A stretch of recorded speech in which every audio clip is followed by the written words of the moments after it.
Le monde regarde depuis des mois vers le Moyen-Orient. À Gaza, la population, toujours en situation de grande détresse, a le sentiment d'avoir été oubliée. Le cessez-le-feu de l'automne dernier n'en a que le nom, manifestement, puisque chaque jour, des vies sont foudroyées par les bombes israéliennes, selon le ministère de la Santé local.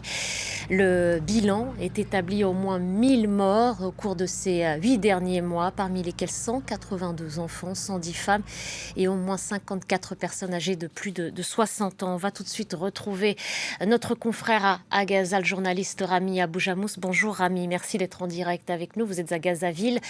Les mêmes images qu'au plus fort de cette guerre, Rami, nous parviennent quotidiennement. Elles existent et pourtant c'est ça aussi votre sentiment sur place, le sentiment qui domine aujourd'hui, c'est que Gaza a été oublié. Pas que oublié, c'est-à-dire c'est un feu vert silencieux cette fois-ci, quand ça a commencé cette guerre-là, ou bien ces génocides. Il y avait une couverture plus ou moins de ce qui se passe à Gaza, mais depuis le cessez-le-feu, malheureusement il n'y a plus rien, mais la guerre continue. Tous les jours il y a des bombardements, tous les jours et malheureusement il y a des victimes. Et le pire c'est la situation humanitaire. L'aide humanitaire ça ne trouve toujours pas, on est toujours étranglé.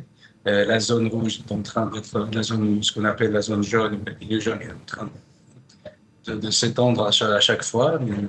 Netanyahu, il a dit on a arrivé jusqu'à 70% de la surface de Gaza a été occupée et on veut arriver à 100%, c'est-à-dire déporter la population. Et tout ça, malheureusement, se passe d'une façon silencieuse et surtout pas de couverture médiatique. Et c'est ce qu'ils cherchent exactement ce gouvernement d'extrême droite, c'est qu'ils sont en train de continuer leur projet, mais avec un grand silence. Néanmoins, des parents, des familles à Gaza, et vous en faites partie, Rami, tentent de maintenir un semblant de vie, et je dis bien un semblant de vie, même sous des tentes de fortune.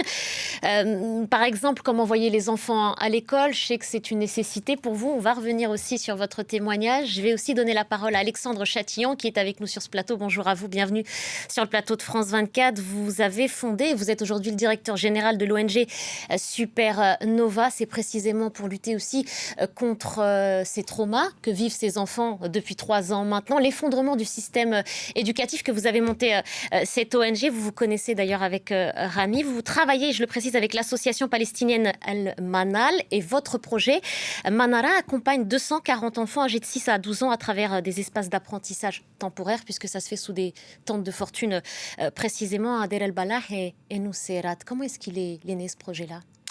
Alors, il est né d'une précédente visite sur le terrain il y a 2 ans, quand en plein milieu de la guerre, on est dans les camps, on regarde ce qu'on peut faire et quelque chose saute aux yeux, c'est cette omniprésence des enfants partout. À Gaza, il y a beaucoup d'enfants. Ces enfants dans les camps habitent sous des tentes avec leurs parents et n'ont absolument aucune structure. L'ensemble du système éducatif a été progressivement détruit. 95% des écoles sont détruites. Donc aujourd'hui, quand on est à Gaza, la première chose qui frappe, c'est qu'il n'y a plus d'éducation et il faut travailler à permettre à ces enfants de reprendre une vie normale.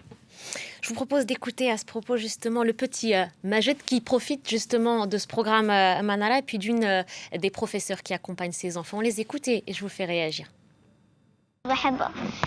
J'aime l'école, la lecture et j'aime la langue arabe parce que la professeure, c'est ma maman. J'aime aussi la salle de classe parce qu'il y a des couleurs et des jeux. Et quand je serai grand, je voudrais être médecin. Nous affrontons quelques défis avec les enfants à cause de la guerre et du stress lié aux déplacements forcés. Nous essayons de les faire participer, leur donner des responsabilités et leur apprendre les bases, car ils n'ont pas été à l'école avant de venir. C'est ici qu'ils commencent leur vie d'enfants. Ils ont grandi plus vite que leur âge pendant la guerre. Ils ont vu la guerre. Ici, nous essayons de les préserver de ce qu'ils ont vécu. Ils ont dû subvenir aux besoins de leur famille en travaillant. Ça ne devrait pas être la responsabilité d'un enfant. Ici, nous jouons, nous dessinons, nous chantons. On leur apprend à être autonomes. Ainsi, nous pouvons faire d'eux des enfants épanouis. Voilà pour ces témoignages. Une question tout de même à Alexandre Chatillon. Est-ce qu'on prend réellement la mesure du trauma qu'ont vécu ces enfants, même si encore une fois, il y a toutes ces tentatives de pouvoir leur apporter un cadre sécurisant et de leur permettre de se préparer à l'avenir ? Alors je pense qu'il est impossible pour nous, Européens, de nous rendre compte à quel point la situation est extrêmement difficile. Rami vient de le dire, c'est un territoire oublié, que ce soit au niveau politique où rien n'avance, que ce soit au niveau de l'aide humanitaire. Je rappelle pour tous les téléspectateurs qu'avant le conflit, c'est 400 camions qui rentrent par jour. Aujourd'hui, c'est moins de 100 camions qui rentrent par jour, alors que la population est dans un besoin colossal, continu. Et donc il y a une destruction totale de la bande de Gaza, une destruction totale des institutions, une destruction totale du système scolaire. Et donc évidemment, aujourd'hui, si on veut reconstruire, si on veut offrir une perspective à ces jeunes, ça passe par l'éducation, ça passe par essayer de fournir un environnement où les enfants peuvent réfléchir différemment, peuvent déjà réfléchir, apprendre à y raconter. C'est pas évident. Dans nos projets, on intègre toujours un volet de soutien psychologique et encore plus à Gaza. C'est impensable pour nous ce qui se passe à Gaza. Il faut le voir, il faut y être pour se rendre compte de la magnitude de la désolation de ce territoire. Vous l'expliquez, ça, cet anéantissement de l'enclave palestinienne et surtout d'empêcher aussi ces enfants de pouvoir poursuivre une scolarité normale. C'est quoi l'objectif derrière? L'objectif, pour moi, il est très clair. C'est ce que vient de dire Rami, il est de vider ce territoire de ses habitants, c'est de forcer à un moment donné les habitants de la bande de Gaza à fuir, c'est réduire cet espace-là en un no man's land qui va assurer, selon les propres mots de l'occupation, leur sécurité, ce qui est absolument un contresens. Donc c'est vraiment vider la bande de Gaza de ses habitants et puis s'accaparer ce territoire. Rami, vous êtes toujours avec nous. J'en appelle là à votre expérience et témoignage de père de famille. Vous avez aussi des enfants, Rami, en âge d'aller à l'école. Comment est-ce que ça se passe pour votre petit garçon particulièrement? Walid, il a de la chance parce qu'on a trouvé une école privée, mais 99% des enfants qui ont le même âge que Walid, ils n'ont pas cette chance-là. Pour moi, quand on était sous les tentes, on a passé à peu près un an sous les tentes pendant cette guerre-là. Et c'était un rêve pour moi que Walid puisse avoir une école, parce que je sais très bien que tout a été anéanti. Toutes les écoles étaient bombardées, la majorité était bombardée. Celles qui restent, c'est maintenant des abris pour les déplacés. Et malheureusement, même pour l'éducation supérieure, tout ce qui est université, tout a été anéanti. Et c'était un rêve pour moi. Et moi, j'ai pu réaliser ce rêve-là parce que j'ai trouvé une école privée. Ça coûte beaucoup d'argent. Et Walid, il a eu de la chance de continuer. Il est très content. Maintenant, il sait écrire, il sait lire. Mais malheureusement, autour de lui, c'est pas le cas. Les voisins, ses neveux, ses nièces, ils n'ont pas cette chance-là. La vie quotidienne d'un enfant à Gaza, c'est prendre des casseroles, des jerrycans pour courir après les citernes d'eau, même pas de l'eau potable, mais de l'eau fraîche, ou bien douce. Et pareil devant les cuisines communautaires pour avoir un peu à manger.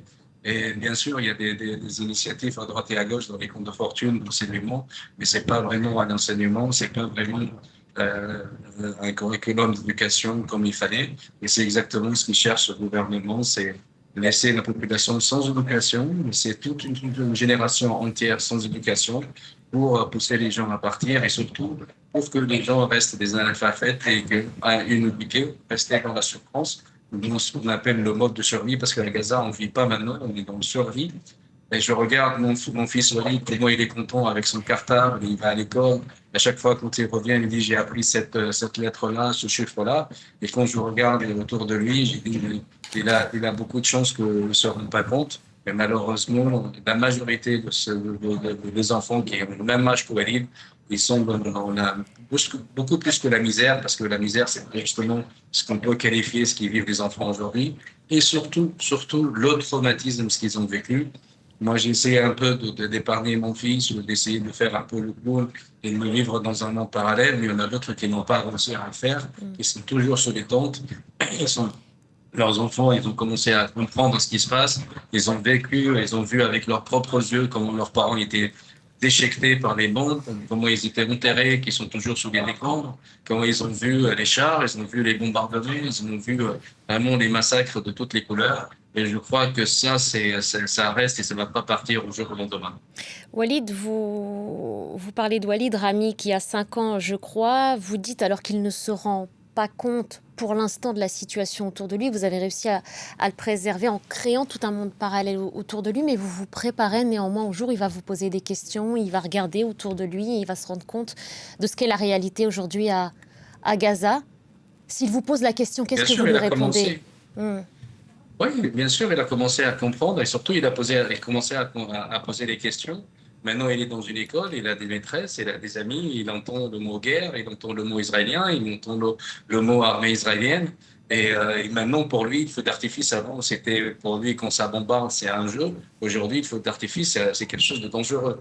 Et à chaque fois, je lui montre des images des feux d'artifice à la Tour Eiffel et tout ça pour dire voilà le feu d'artifice. Il dit oui, mais les feux d'artifice qu'on a aujourd'hui, ça fait mal et ça tue les gens. Et donc, il pose des questions. J'essaye toujours de mentir. Pour le moment, ça marche, mais je sais très bien qu'un jour ou l'autre, il va découvrir la vérité parce que quand la guerre a commencé, il avait 2 ans. Aujourd'hui, il a 5 ans. Et encore, ça n'a pas fini. Donc, il va continuer à vivre. Quand il regarde les destructions, avant, je lui dis c'était la pluie, c'était les orages. Aujourd'hui, il entend le mot armée israélienne, destruction et missiles et tout ça. Et il entend ça parce qu'à chaque fois qu'il va à l'école, il entend les voisins ou bien ses amis. Il dit oui, hier, il y avait un bombardement autour de nous. Et il vient tout de suite me poser la question. Il me dit oui, c'est des feux d'artifice, mais c'était mal placé. Je continue à mentir à Walid, mais je crois qu'un jour, c'est la guerre continue de cette façon et qu'on se rend compte qu'on est en train de vivre une guerre et des massacres partout. Et Alexandre Châtillon, les enseignants qui prennent part à votre projet, on a entendu tout à l'heure cette maîtresse d'école qui disait tenter de redonner une vie d'enfant à ses enfants. C'est aussi ce que vient de décrire à l'instant Rami, essayer de préserver ses enfants en les tenant à distance de cette guerre, même si c'est leur quotidien aujourd'hui. Comment est-ce qu'ils mènent à bien cette mission quand ils sont eux-mêmes exposés à ce conflit, ces adultes? Alors, c'est pas simple non plus pour les professeurs, arriver à s'abstraire de l'environnement, des bombardements. J'ai souvent tendance à dire, quand on n'est pas à Gaza, on ne peut pas se rendre compte du bruit de la guerre, c'est-à-dire du bruit des drones qui sont systématiquement au-dessus de la tête des habitants. Donc on entend ça tout le temps. Les enfants de Gaza, quand ils vont à l'école, ils entendent, ils voient les destructions, on passe au milieu des décombres. Donc pour le corps enseignant, c'est extrêmement difficile d'arriver à faire réfléchir les enfants différemment. Donc grâce au soutien financier de notre bailleur qui s'appelle Frontline for Peace, on voit des belles images là, merci. On a réussi à créer des espaces, que ce soit dans des tentes. Là, c'est un des bâtiments qu'on a pu récupérer grâce à l'association avec qui on travaille. On a équipé, on a peint, on a trouvé à gauche, à droite des équipements pour faire que cette pièce ne ressemble pas du tout à leur quotidien. Et donc pour les professeurs, c'est pas évident. On a des grands programmes de formation, on a un grand programme de soutien psychologique également pour les professeurs à distance, afin d'alléger la pression pour ces professeurs. Mais que ce soit pour les intervenants, que ce soit pour les jeunes qui s'occupent des activités récréationnelles l'après-midi, que ce soit pour les enfants, c'est évidemment un environnement très dégradé. Nous, on est très heureux de fournir cette école.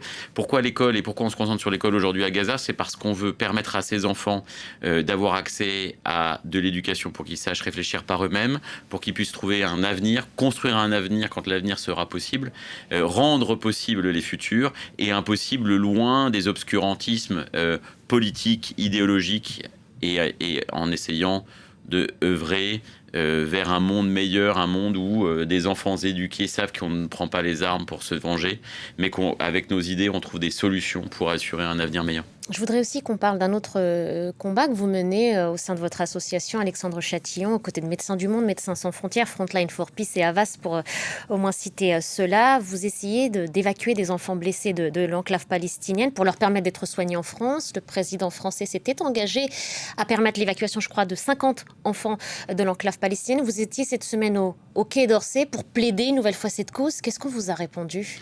Alors j'ai eu la chance d'être reçu par l'entourage du ministre et d'autres personnes qui travaillent sur la question.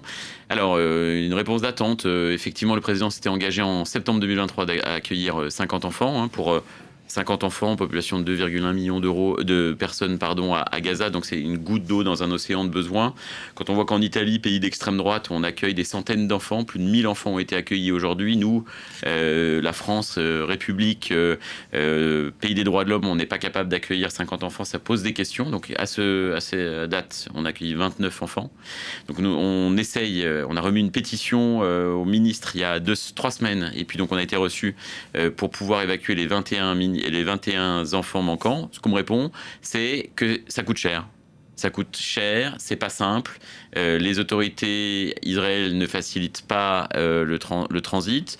S'il y a un trou noir quant à l'accueil des personnes en France, c'est-à-dire une fois que les personnes arrivent sur le sol français, l'État français n'est pas en mesure d'accompagner à l'intégration socio-économique des personnes avant que ces personnes aient le droit d'asile.